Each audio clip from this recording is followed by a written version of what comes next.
Okay. Okay. Hello, everyone. Welcome to Baatcheet, the Let's Soccer podcast.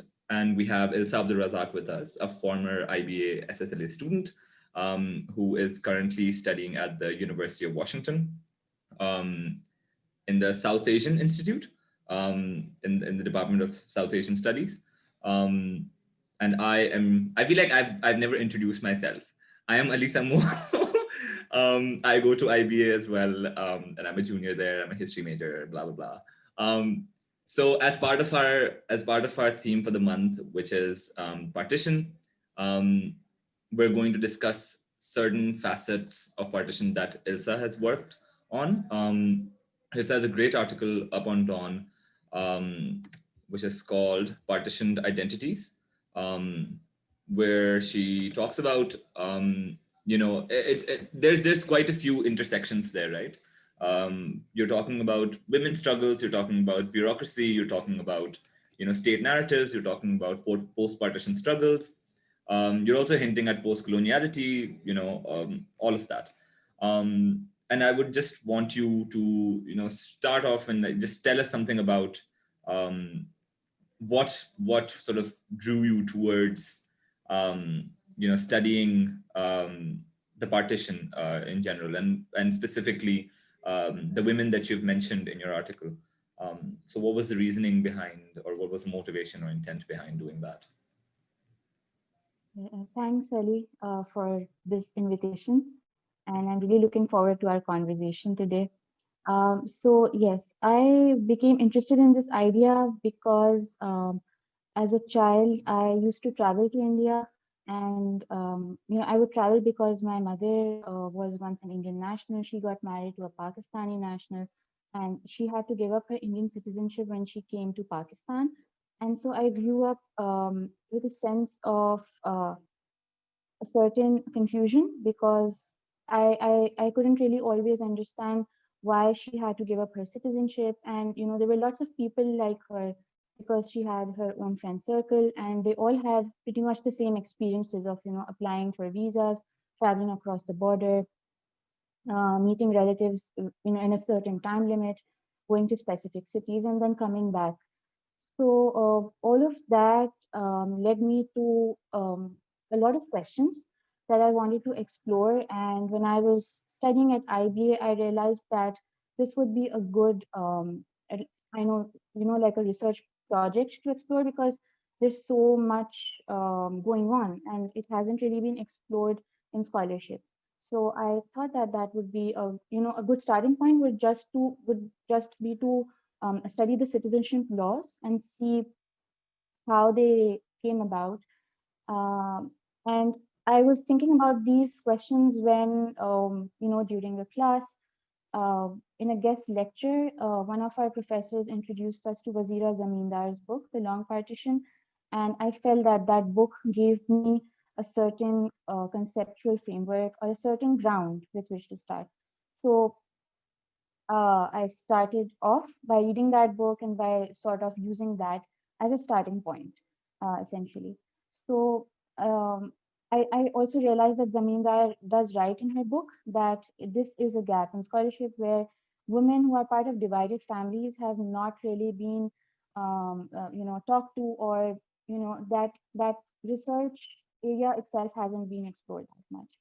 So yes, this is how I came up with all of these questions and I started exploring them. I think that's super interesting because I'm assuming that you also grew up with these bonds, right? Where these friendships, these communities of these women who had these partitioned identities, right? And I'm sure that would have also created the sense of confusion because community setting ही होती है ना, that sort of Mhm. derives a sense of confirmation in whatever you are, in whatever you believe in whatever your reality or present is, because I grew up in interior Sindh, and I know okay, the kind of larger state narratives, the larger जो भी होता है, like that wasn't as big of a conversation around there. Um, that I realized later on when I went to Islamabad and when I came to Karachi and sort of toured around the place. Um, but I think it is a very interesting thing that while the state attempts at homogenizing a kind of identity, Hmm. there are these leaks, right, which are Yeah. produced by its own misgivings and misfortunes. But let's not use the word misfortune here. um, Perhaps it's fortunate that the leaks are there, right? And I really wanted to know. So I think this would be a good segue to your response to one of the comments that someone had made over your article, which I'll pull up right now. So someone All right. said, and I'll quote. I hope I don't get copyrighted for this. Um, so someone questioned or commented, but this is normal procedures for visa between two enemy countries. Why is there so much hue and cry about the difficulties people face in obtaining visas? Shouldn't it be a blessing that two countries allow each other's citizens to travel? These restrictions are necessary to keep track of the visiting people. Um, I think this comment was very interesting because you could, really talk about the narratives, the critiques, the general conceptual frameworks, you know, the history behind everything that you're talking about and what you're trying to get at, right? Perhaps, a little more verbosely here, if you want to. Um, Okay. so yeah, like I would want you to comment on the comment, please. Thank you. I think that's a really interesting comment that you've picked on, Ali, because that is certainly the perception that's there. सबका यही होता है कि that's supposed to be there. I mean, how else could India and Pakistan exist then? Because that's precisely the point. मतलब, they are enemies, and what else do you want? So, I mean, there's a lot of historicization that's also needed over there because we see that, especially when we look at Zamindar's book. So, we see that Pakistan and India never really, uh, regulated movement in 1947. And it was only, regulation came in only after 1947, and I would say in the years after 1949, and we have people migrating and moving across the border until the 1950s. So ऐसा नहीं था कि पाकिस्तान और India ने जैसे as soon as the borders were drawn, they thought, okay, let's bring in passports, let's bring in visas. It was the agency of the people that led the states to realize that they needed to regulate movement. So we see how, first of all, they had to conceptualize the entire idea of permits. So they realized that a lot of people were moving across the border, to meet relatives, to look for places that would be, beneficial in the long run. Someone was working for the government and their family was on the other side of the border, and so on. So there was a lot of movement, and identities were continuously in flux as well. So you couldn't really pinpoint and say, oh, this person is traveling to Karachi, so that means they are Pakistani. And the states realized that they had to, put certain restrictions in order to also, formalize identities. And so we see that the permit system was developed, and then eventually we had citizenship laws and passports. So we see that it was an entire process. This visa regime, this documentary regime, or documentary regimes, I should say, were all processes. So they were not really something that had to exist. And so, this comment that says that, as enemy countries, this is something that has to be there is, I would say, ahistorical. And it needs a lot of historicization as well. Uh, and I understand कि ये perception है, but we can also always go back and see how this was not really meant to be. Yeah. No, I think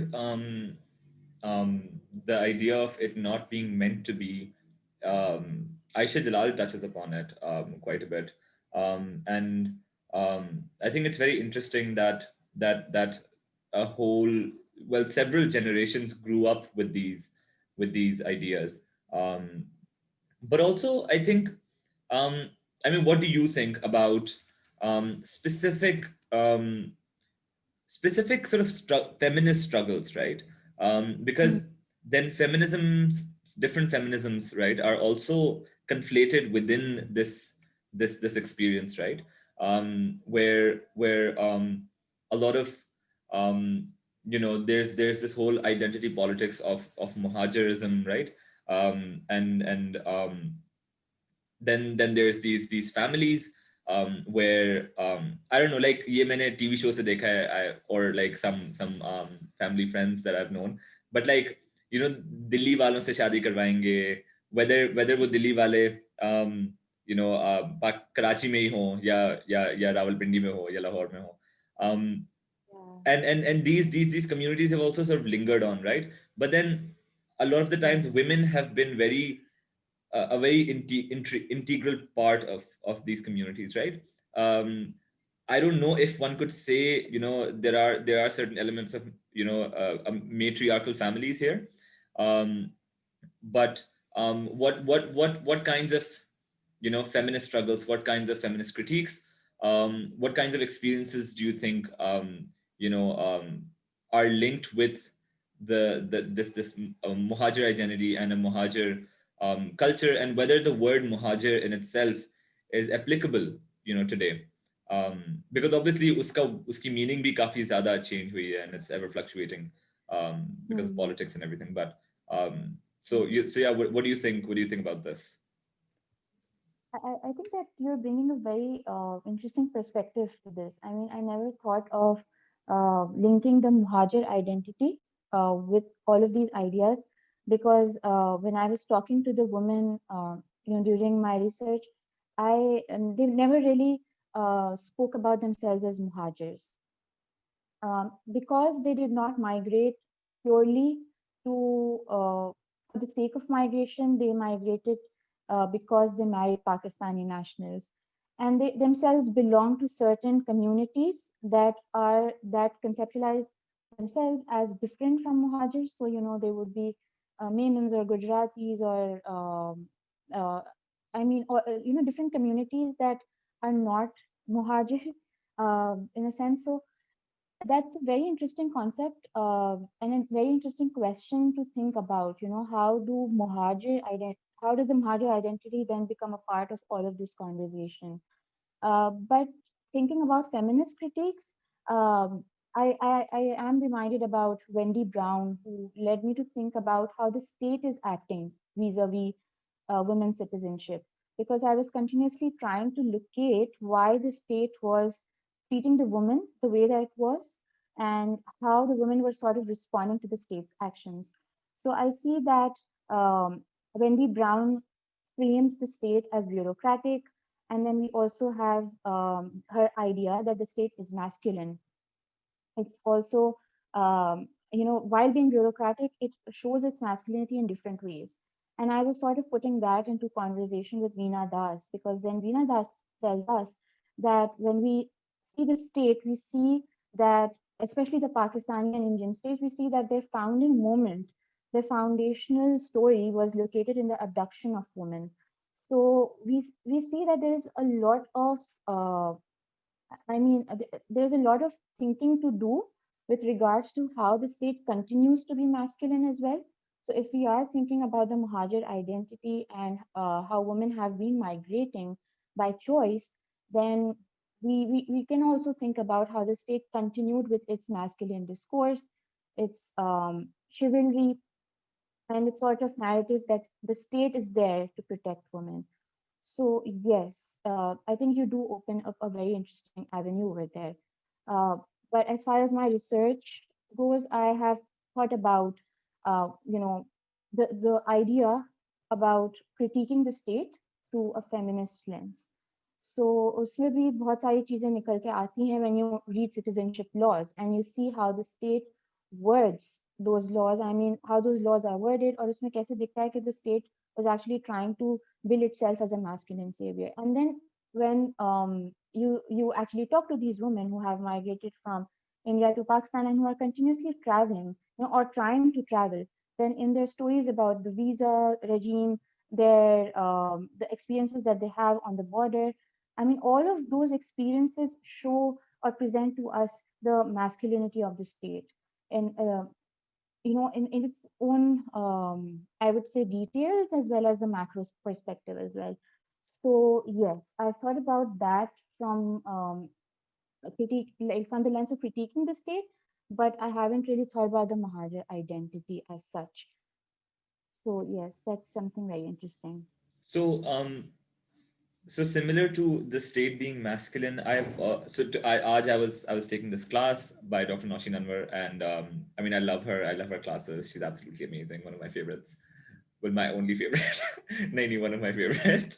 I should So, add that, yeah, sorry I'm interrupting no, no, you, no, but no. I Please should go ahead. add So I should add that Wazira Zamindar's book, The Long Partition, was actually introduced to me through one of like a guest lecture that happened when I was enrolled in Dr. Nausheen Anwar's class. So she invited Dr.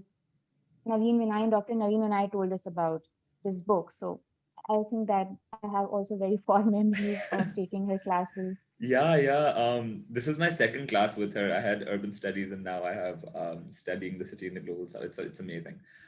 But so उसमें आज हम लोग discuss कर रहे थे ना about customary rights and about how um, a lot of I'm reminded of two things. एक तो ये कि customary rights and what happens to people when they're displaced, and when once they're displaced, their livelihoods go away, their kinship patterns, their communities, their entire lives are essentially uprooted, right? And then in the previous podcast, in conversation with Anam Zakaria, she also mentioned this, that she mentioned it was a limitation in her book, that there needs to be more consideration on what emotional uprooting there was, right? Yeah, That had happened at the time of the partition, because it's not just that you're moving, you're yeah, you're starting anew, and it's not yeah, starting anew with resources, right? You don't have any resources. You're literally going there and finding yourself in this alien sort of um, space, which was not so alien a few years ago, right? You would go to that yeah, place for vacations or for family meetings, right? But now it's alien. Karachi to Mumbai, people traveled quite often, but during partition, it became very the whole cityscape or imagination of the city becomes alienating, and especially for women, right? Because it's heavily gendered. Because men would go out and seek jobs and whatnot, right? But Hmm. because obviously the public space is open to men, right? It is the public space is the built environment is patriarchal by essence. But women, to have those connections between households, right? Hmm. That becomes very difficult to reproduce in Yeah. in a violent context. And Hmm.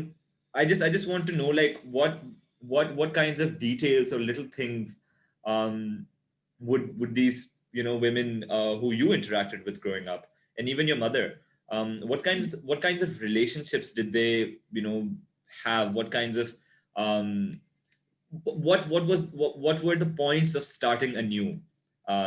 That's something I'm really interested in. Oh, okay. So, thank you actually for bringing that in. I never really thought about them, like, I never phrased it as such that they started anew. I did, I was thinking that uh, it was a very deep rupture in their lives. So, to a point that they could not go back to being an Indian national anymore. So I was thinking about it in terms of very big identities, कि जो है वो अब वापस Indian nationally मिल सकते, वो वापस जाएं तो कैसे जाएं और किन कंडीशंस में जाएं. Um, but to think about their daily lives is something very interesting. And I feel like I can give a few examples to show how that happened. So, for example, I was speaking to two sisters who were married to two brothers in Pakistan, and they told me how there was a language barrier. So, back in India, back in Hyderabad, the Hyderabad Dakkan, they would actually speak in English. वो English में बात करते थे घर पे ज़्यादातर. So when they came to Karachi, their husbands would be speaking very fluently in Urdu. अपने घर वालों से, तो उनको समझने में इतना टाइम लगता था कि ये बोल क्या रहे हैं, like one of my respondents told me okay, on my wedding night I'm sitting there and trying to just understand what my husband is trying to say. So that was something that showed कि it wasn't just कि हमने शादी कर ली और ये जानने वाले हैं जिन्होंने हमने शादी करी. It was this idea कि we have been dislocated on many levels. And the same happened with my mother as well, because she would speak a different kind of Urdu back at home. She was from South India, and there they speak Dakkani, and it's very different from Urdu. So when she came over here, there were people who in the beginning sort of laughed at her language. They thought that Dakkani is not real Urdu and it's like a mutated form of Urdu, when in fact it is on its own proper language. So language barriers were definitely there, and we also see that their sense of belonging on through a very documentary level was also uprooted, because I have stories, for example, such as passports being destroyed. So one of my respondents told me how her passport was destroyed in front of her. So that destruction of the passport in front of her showed that she could no longer retrieve that identity back, because the passport was a marker of an identity for her. So we have these very violent images as well, and then we have these subtle images as well of language barriers, of people laughing at them. Um, so those are the sort of examples that are there in their stories. Yeah. Yeah, I mean, lived experiences really count, right? I mean, that's on ground realities are what really tell you what's happening, psychologically, but also spatially and experientially, right? Um, but I think there's also a very interesting moment when the passport becomes destroyed, right? It's like it's a part of you essentially, which again Yes. is problematic, that the passport is a part of you. It is colonial, but it's still अब है तो है, right? बन गए ये. But the fact that it's being destroyed and it's being, the destruction of the passport is also like the creation of a border, right? कि अब like Yes. आपका physical border लग गया है, by Mm, virtue of removing a certain other mm, kind of association through that passport. And yes. like there were, it's so, I want to get to the point that it's interesting to see something getting destroyed in front of you, um, Mm, as a marker of your identity. Something, so a woman coming from India to Pakistan with her Indian passport, um, and that passport has stayed with her, right? Whether that passport means anything or not, that's another story. But that passport physically means something to her, and the fact that it's being yes. destroyed in front of her is particularly violent in certain ways. But then the families who had to leave their homes, right? For example, from Hirabad in Hyderabad, this entire you know um, को पूरा ले एक urban structure Hirabad का entirely isolated, right? Entirely evacuated. People when leaving their homes, going to another sort of another country, um, wearing double layers of clothes, carrying anything that they could, mostly nothing, but those very like little things, right? Like an earring or like a hair clip or like um, whatever they could find, Mm, like the smallest thing that could fit in their pockets, mm, and they took them with themselves, right? Which also become memories, which is something that Anchal Malhotra talks about, right? Remnants of partition, mm, where these memories become so important that that help you sort of linger on to that identity, um, yes. where I mean, of course your sense of identity then also becomes conflated with your lived experience and the material remnants that you possess, but this particular sort of distance between the destruction and then the destruction of a passport as an object, and then the carrying of an earring as an object with yourself as Mm, a memory. I think it's violent in particular ways, in very different ways. And Yes. I really want to like, I want you to sort of comment on this notion of violence, and how that, holds certain, um I don't know, like traumatic memories, certain psychological, Yes.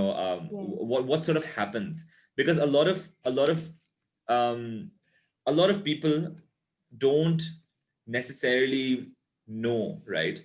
Apart from the ones who belong to those families, and are like second, third generation, individuals from those families. Apart from them, there's not a lot of people who actually know how it affects, a human being, quite literally, right? As a human, um, like drawing from your own experience, if that's okay with you, of course. But like, yeah, I just want you to sort of reflect on all the violence and the traumas, of partition, Oh, okay. especially on So women, I, of course. mm, yeah, I would say that, you know, the people who actually migrated under very difficult circumstances, their stories have so much of trauma, in the sense कि it's very visible है ना, वो हमें trauma बहुत visible लगता है कि अच्छा उनके तो मतलब वही कपड़ों में वो भाग कर literally they had to escape the clutches of very visible violence. I mean, it's very what you say. I mean, it's very bodily, and then there is this trauma which is very psychological, like you said, and it's very subtle. And then we have the second generation and the third generation who are just reflecting on it, and then we are just carriers of those memories, and then when we travel and when we come back, then we have a lot to think and just absorb as well. So yes, we do see that violence itself, it doesn't really mean okay, it has to be something very huge and bloody and I mean gory. It can be very subtle, and I'm glad that you are actually bringing that in, because I one of the points of my research was to actually critique this very idea of violence. Okay, violence doesn't need to be so in your face, and it does happen at many different um, I mean, at many different stages in many different ways. So, for example, we have a scholar, Gayanandra Pandey, who tells us that partition violence itself एक ऐसा term है which is very, I mean, questionable, because partition was violence. And then when we say that partition was a process, then partition then just becomes violence for a continuous period of time and perhaps for an infinite period of time. And when we talk about then material memory, इसी चीज में, when we see objects then are continuously being shifted across the border. So if there are people who, for example, like you said, just had the time to grab a pair of earrings or just one earring and flee their home, then there are also people who are choosing what objects to take along with them. So for example, people like my mother who brought things that were part of their jahez and that they could not part with, because they know कि वो चला गया तो फिर एक certain huge chunk of memory चली गई, because you don't know when you get to go back. So you don't know when you get to travel, when you get to meet your parents.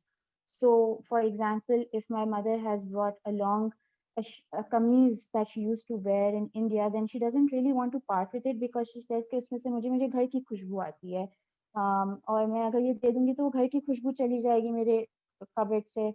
And then I am also hanging on to memories of my grandparents, because my grandparents live in India.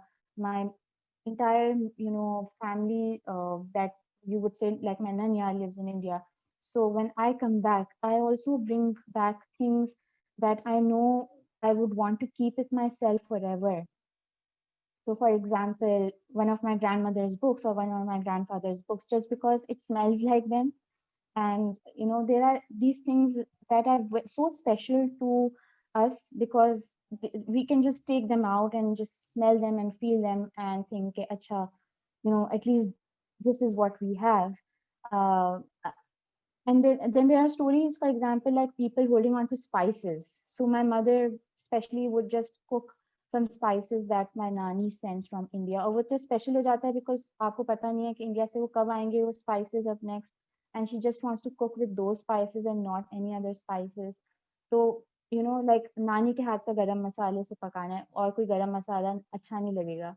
So then you have these moments of choices as well. I mean, it is a choice for her to hold on to this memory.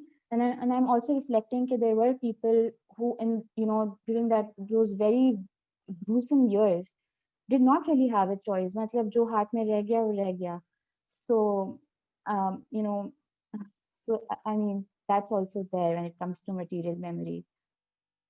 No, yeah, I think that's really interesting to think about all the violences, all the memories, and all the sort of things that people hold on to really hold on to a memory or a part of themselves, right? Because they don't want to let go of that. Um, Hmm. I think one of my last sort of questions would be, how's your experience like in India, in terms of you know memories that were transported there from Pakistan, um, because I'm sure there are these these relationships, right? But also thinking about your grandparents, right? The way how their what their perspective or how their reaction is to their daughter living on the other side of the border, um, married to a Pakistani, um, and how they are holding on to this identity and religion, because that also becomes a very important aspect, I think. um, because फिर वही like वो वाली जो बात होती है कि मुसलमान पाकिस्तान और फिर Hindu India, but I mean that's not the case. But I think that plays into these relationships that are created, especially you know um, when people are being wedded outside of their country, across the border. So yeah, how was it like in India essentially? Yeah, so I mean, it's always, I mean, as a child, it was always that place that symbolized Nani ka ghar. Also, how So, would you I grow? had, Can you also yeah. like tell the navigatory pattern? I feel like it's interesting to hear about always. Yeah. I mean, for the scholarly aspect, it's very violent. But yeah, it's very interesting. I mean, when you apply for a visa, essentially you need to have a reason to apply. So, my mother is the only point of contact. So, that's the reason that we're applying. We usually I just apply with my mother for a visa. And so her nationality document becomes a very important document because it tells us or tells the visa officer that, oh, she was once an Indian national, and her identity, she got Pakistani citizenship through naturalization. So that essentially just tells the entire story to the visa officer. Ki, Acha, now, her parents would be there in India, so she needs to go.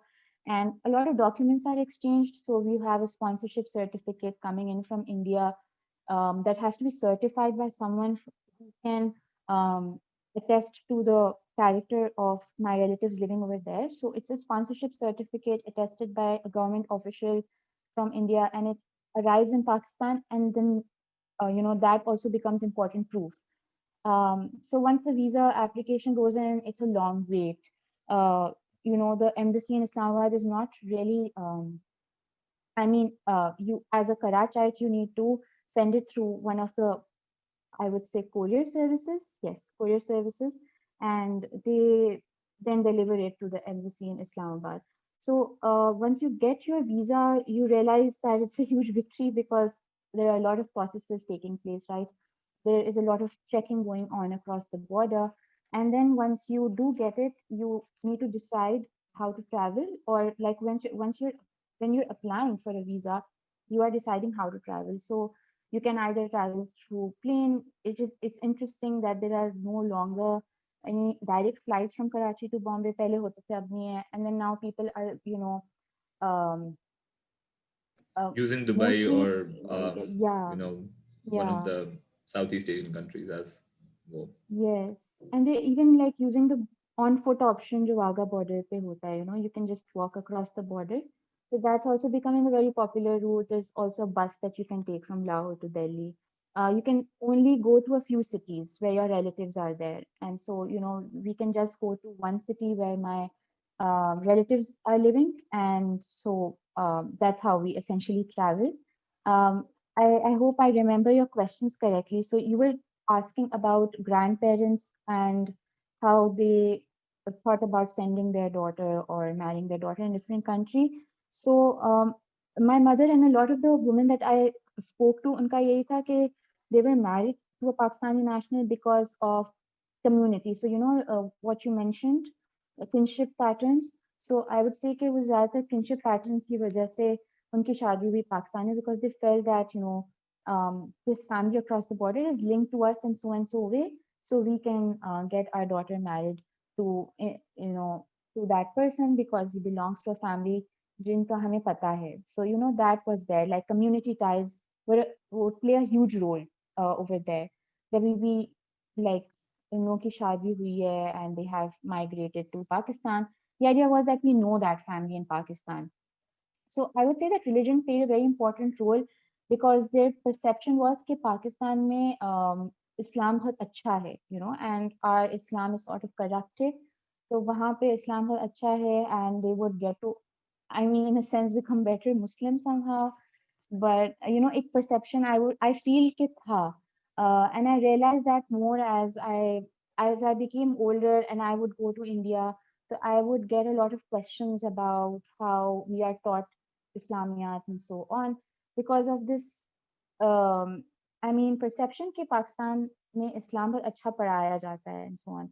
So religion does have a role over there, and like yes, religion does have a role. And I'm sorry if you can just repeat the question that you No, were no, asking in that the was it. beginning. That was essentially, you answered everything. But no, I think it's really, it's a sad feeling because I was like, I and my family hasn't been affected by partition directly, but there are stories, right, that my grandmother would tell, from her bachpan, of Okay. how, जो like planes जा रहे होते थे, and like, because war Mm. वाली situation भी थी, and how Mm. people would come in. Just an interesting point that I would like to add, about something that you previously mentioned about the masculine, state, the state being masculine. That there are lots of stories, especially in Sindh, where about, you know these, a lot of immigrants coming in, through Sindh, right, through Lahore, through Punjab into Sindh, and towards Karachi, and in the way, between Sakhar and Hyderabad somewhere, um, a lot of them would, because obviously suspicion and violence and trauma itna zyada hota hai कि a lot of them wouldn't know where they are, or would, be afraid of another impending attack. So a lot of them would, like, a lot of Sindhi Vaderas would find, immigrants, hiding in their barns, or in their Mm. fields, and them, upon encounter, I've heard a lot of stories. Upon encounter, the immigrants would be scared, and they'd be like, hame na maro, all of that, right? Because again, the trauma, Mm. right? And the distrust, and the violence that really plays into this. And then the fact that these vaderas who are male, right, would tell these stories, valorizing themselves as the protectors of mostly women who would be hiding, in these fields. um, and this is also sort of a moment where the vadera as state become, Oh, these saviors, of the muhajirs. And then uske baad wo sara masla aa jata hai कि, like, about the taking up space wala, the Sindhi Muhajir politics and violences that took place, post partition. um, but yeah, there's lots of interesting intersections, that yes, are still, you know that are still yet to be explored. um, yes, and hopefully, people would, be interested in this, because it is, you know it can be an object of study, essentially. um, and yeah, and I think, I mean, thank you so much. If you have anything to add, please do so. yeah, um, yeah. I mean, that's a very strong ending point, I would say, and I feel that even though हमें वो एक objective study लगता है, it has to be done with so much empathy, because I mean, just us going as researchers and asking them a lot of questions about their lives. I mean, by they I mean I'm just thinking about my respondents. So you do feel as if you're being intrusive because they are very vulnerable at in those moments when they're narrating their memories. So I mean, at a certain point, you also question if all of this research is actually valid in a way, because how can you ask people to narrate their memories that are so precious and also very, uh, I mean, emotionally charged? They're very So volatile. yes, Yeah. very, very, Um, yeah. um, and Mm. yeah, I mean, thank you so much for doing this research. Thank you so much for that article. I will link it down below in the description because this will be uploaded on YouTube.